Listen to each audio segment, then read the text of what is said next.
दुल्हन वही जो पिया मन भाई भाग 2। गरम चाय से चीखते हुए उन्होंने गरम चाय का कप उठाकर उस लड़की पर फेंक दिया। आरती की थाली रखकर आती हुई लड़की ने जब देखा अनुराधा जी उस पर चाय से भरा हुआ कप फेंकने जा रही है तो एकदम से चीखी काशी दादी। तब तक काशी के ऊपर गरम चाय गिर चुकी थी। माँ आ माँ। काशी के मुँह से दर्द भरी यही शब्द निकला। वहीं काशी से हजारों किलोमीटर दूर दिल्ली में कृष्ण निवास में गहरी नींद में सोई एक औरत चीख कर उठ गई, जैसे उसके दिल को किसी ने हथेली में रखकर मसल दिया हो और सीने में जलन हो रही हो।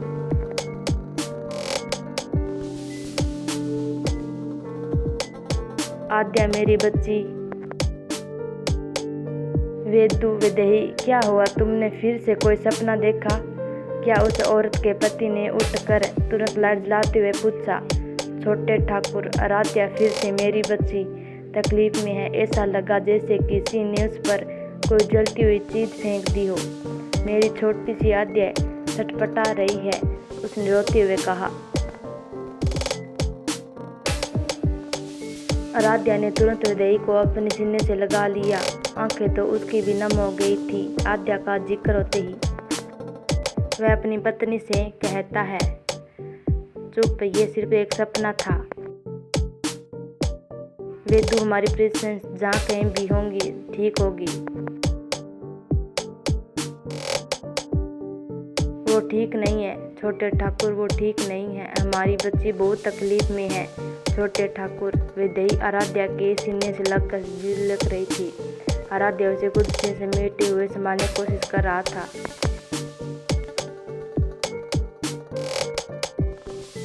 आर्य, क्या हुआ? विदेही ठीक तो है ना? ये युवका थी और उसके साथ बाकी के घर के लोग भी थे जो इतनी सुबह उसकी चीख सुनकर सब घबराए हुए उसे देखने आ गए थे। अपने सपनों से बड़ों से कैसे बात की जाती है, यह भी नहीं पता तुम्हें? सास हूँ तुम्हारी, अनुराधा जी से थप्पड़ मारते हुए कहा। काशी, जिसके ऊपर अनुराधा जी ने गरम चाय फेंकी थी, उसने हाथ बढ़ाकर अपनी तरफ खींच लिया। पार्थवी, चुप हो जा। फिर अनुराधा जी तरफ हाथ जोड़कर कहा, माँ, इसकी तरफ से मैं माफी मांगती हूँ। ये छोटी और बच्ची है, अभी इसकी सजा आप मुझे दे दीजिए जैसे बचपन में दिया करती थी। काशी ने हाथ जोड़ते हुए कहा।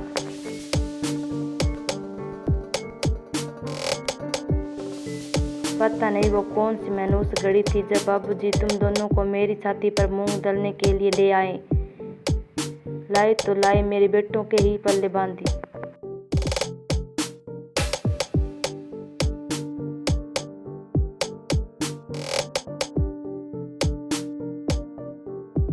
क्या सुबह सुबह पूरे घर में हल्ला मचा रखा है सबने? यह कड़कड़ाती हुई आवाज गूंजी जिसे सुनकर सब सहम गई, अनुराधा जी भी। उस खड़कदार आवाज में मालिक ने आगे कहा,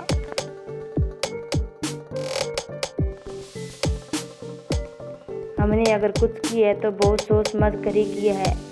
इन 2 लड़कियों को उनके घर वालों के मरने के बाद भी हम अनाथ आश्रम में भी छोड़ सकते थे।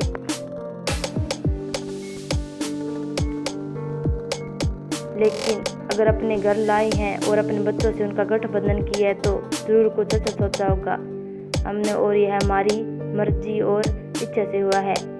तुम्हें पसंद है आए या ना आए, इसलिए बात समझ आई?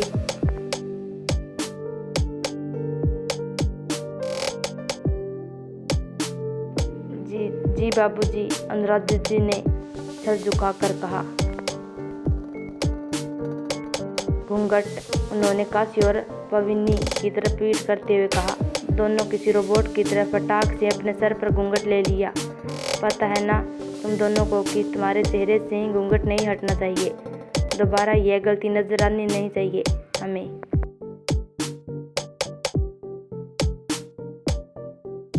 बापूजी यानी धर्मेश वाजपेयी, यह वाजपेयी परिवार के सबसे बड़े मुखिया और है कर्ताधर्ता भी। इनकी मर्जी के बिना परिवार में एक पत्ता भी नहीं हिलता, या यूं कहीं कि कोई सांस भी नहीं ले सकता।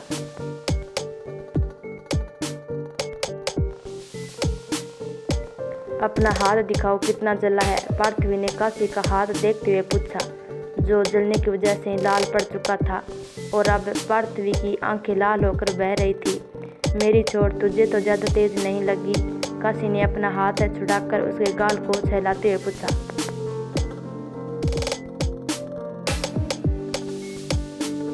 दीदी, क्या सच हमारा कोई नहीं बचा इस पूरी दुनिया में?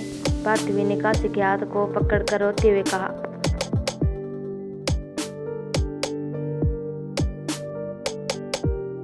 ऐसे कैसे नहीं, हम दोनों हैं ना एक दूसरे के लिए, काशी ने कहा। फिर सब हमें नाथ क्यों कहते हैं दीदी? जिसके नाथ ऐसे में विश्वास नाथ हो वो अनाथ कैसे हो सकता है?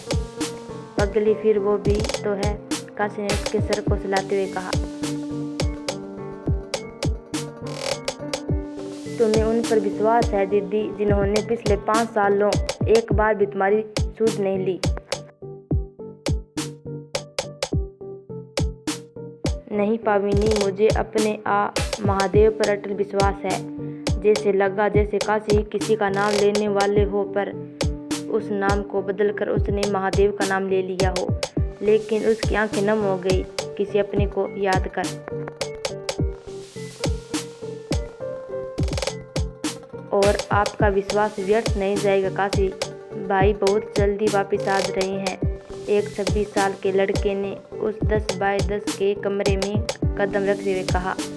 उनका कद है, गेहुआ रंग, कसा हुआ, गठीला, सुडौल शरीर, काले गुनगुराले बाल, चौड़ा माथा, सिर पर चंदन का तिलक लगा हुआ था, काली बोतली हुई आंखें, गले में रुद्राक्ष के मन को भी माला जिसमें ओम का पेंडल है और है उस पर सोने का त्रिशूल बना हुआ, बाएं हाथ सोने का मोटा सा कड़ा जिस पर हिंद में लिखा था प्रियोम।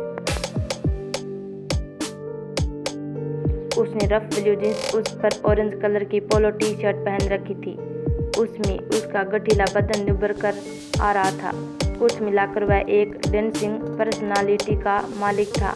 जो बात है तो काशी से कह रहा था, मगर नजर है पावनी पर बनी हुई थी।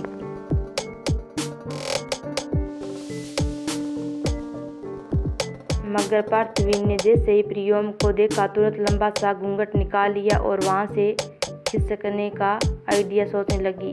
प्रियोम भैया, आप कब आए बेंगलोर से? काशी ने खुश होकर पूछा।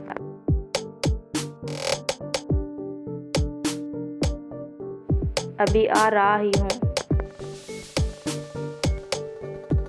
माँ, पापा और बाबा से मिले या इस पगली को देखने सीधा घर में तो लगभग सभी से मिल लिया, लेकिन जिससे मिलने के लिए 3 साल का लंबा इंतजार करके यहाँ आया हूँ वह मुझे देखते ही घूंघट में छुप गई। आज भी बचपना उतना ही है जितना पहले था, प्रियोम ने अपने मन में कहा।